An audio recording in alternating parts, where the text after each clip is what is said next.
Bon Dieu, donne-moi un job, puis m'a me lever tous les matins. Encore faut-il avoir une job, mais une job payante. Et si elle n'est pas assez payante, c'est pas le bon Dieu qu'il faut prier, c'est le boss. Oui, bien, ça crée beaucoup de frustration de ne pas être payé à sa juste valeur. Mais le paradoxe de tout ça, c'est que la plupart des gens sont mal à l'aise à négocier une augmentation de salaire. Oui, Même à l'embauche. Même à l'embauche. Je pense que aussi dans les sociétés un peu à fond judéo-chrétien, l'argent est un peu un tabou, puis on a de la misère à demander. Puis on s'est rendu compte aussi, puis on en a reparlé, mais que les femmes ont particulièrement de la difficulté à négocier leur salaire. Mais c'est important, comme vous le dites, de le faire tôt, donc dès l'embauche, au fond, parce qu'après ça, on peut être pris dans une situation frustrante qui ne sera pas nécessairement facile après à changer. Donc, c'est une démarche qu'il faut s'assurer de faire donc dès l'embauche. Alors, comment on fait ça? Les règles de base de la négociation. Oui, bien d'abord, il faut déterminer évidemment combien on vaut.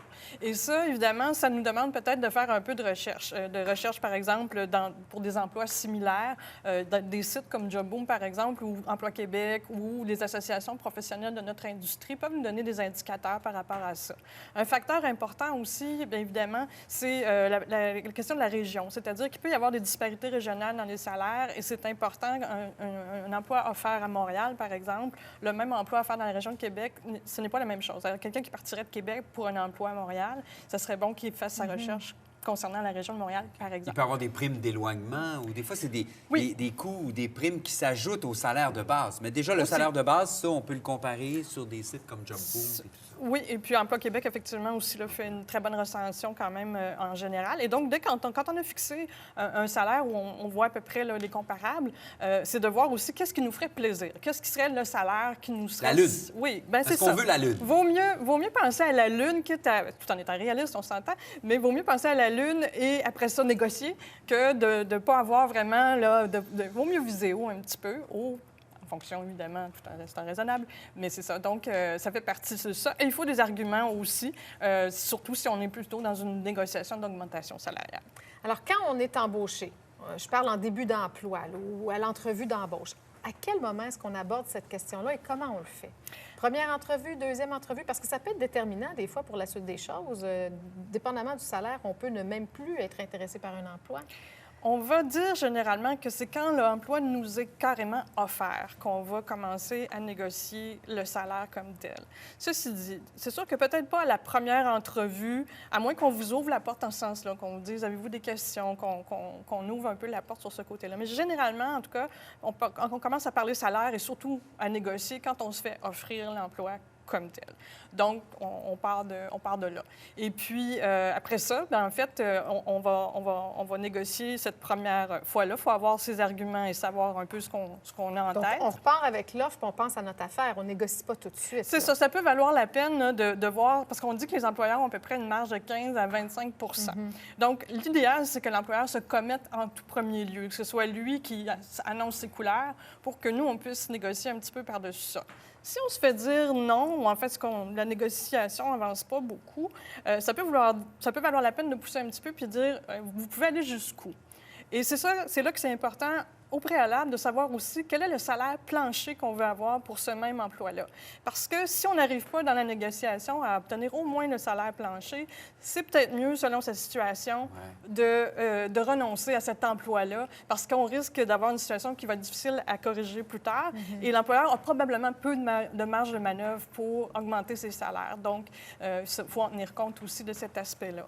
Donc, Si on n'a pas eu la chance d'écouter cette chronique-là avant d'être embauché, puis là, ça fait quelques mois, puis on se dit, ouais, on a entendu des collègues, on se dit, j'aurais peut-être pu négocier un petit peu plus. À quel moment est-ce qu'on retourne voir notre patron? En fait, on dit généralement à peu près au bout de la première année, après un premier emploi. Évidemment, ça dépend. Si on se rend compte que l'emploi qu'on a ou qu'on occupe ne ressemble pas du tout à l'emploi qu'on nous avait dit que ce serait. Oui, donc, ou à la définition à la de tâche définition du départ. Exactement. Parce qu'il y a souvent quelque chose à la fin qui est écrit « toutes tâches connexes ». Fait que là, des fois, les toutes tâches connexes prennent beaucoup d'ampleur. Beaucoup, de oui, c'est place. ça, exactement. Ça, et aussi situation où, on a beaucoup de responsabilités qui se sont ajoutées là, carrément au fil du temps. Donc, ça peut valoir la peine d'ouvrir la porte, mais généralement, on va dire quand même au bout d'une première année, parce qu'il faut quand même avoir fait ses preuves. Il faut être capable d'argumenter une négociation salariale, parce que, soyons clairs, là, il ne s'agit pas juste d'avoir travaillé fort pour obtenir un salaire ou une augmentation de salaire. Il faut vraiment être capable de l'argumenter avec des choses mesurables. Par exemple, un engagement particulier, grande disponibilité, couplé avec des résultats de performance qui sont supérieurs à ce qui avait été attendu, par exemple. Ça, c'est vraiment des arguments. Il faut avoir des arguments avant d'aller demander quand même une augmentation salariale. Ça, c'est clair. Est-ce que lors d'une évaluation, il y a des entreprises qui font des évaluations annuelles? Est-ce que ça peut être une bonne idée d'aller négocier son salaire à ce moment-là? Ça peut être dans la période ou la même période. En fait, c'est bon de se renseigner, en fait, auprès de son gestionnaire pour savoir quel est le meilleur moment pour discuter d'augmentation salariale. Parce que dans les entreprises, souvent, il y a un moment où les budgets sont faits pour l'année suivante. Et c'est là un peu aussi que les masses salariales vont être calculées pour l'année qui vient. Donc, ça peut varier, ça, d'une entreprise à l'autre. Parlons de nous, les femmes. On a plus de difficultés à négocier. C'est Oui. pas moi qui l'affirme, là. C'est prouvé scientifiquement. Puis quand on parle entre nous, les filles, c'est vrai hein, qu'on est... En tout cas, moi-même, je peux parler pour moi, là, je suis mal à l'aise. Pourquoi? En fait, on associe à cette discussion-là des aspects socio-affectifs que les hommes, généralement, n'associent pas. Donc, on ne veut pas être rejeté, on ne veut pas créer...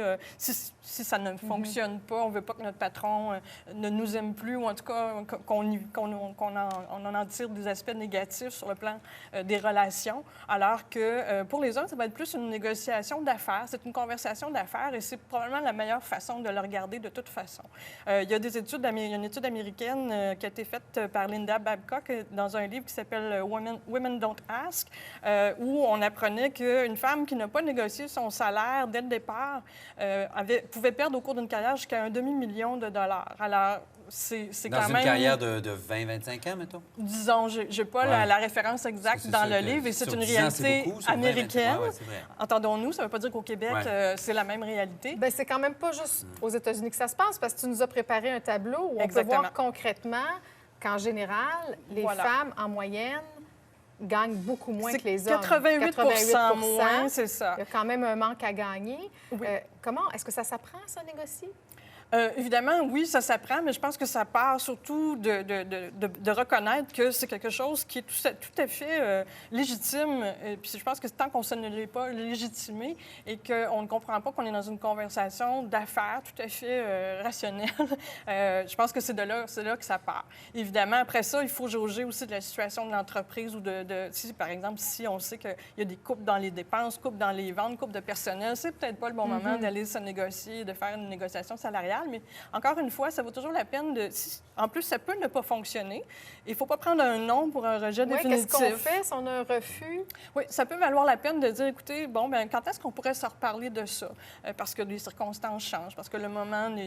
C'est de dire, je prends le contrôle de cet aspect-là. Même si on vous dit, par exemple, qu'on vous entend pour une négociation et qu'on reçoit votre demande, vous la négociez et vous sortez du bureau du patron, mais ça serait peut-être bon de prendre un rendez-vous pour un suivi et non pas laisser ça un petit peu dans les mains du hasard, dans un flou, exactement, où là, peut-être qu'on va être un peu plus gêné, un peu plus timide d'y retourner.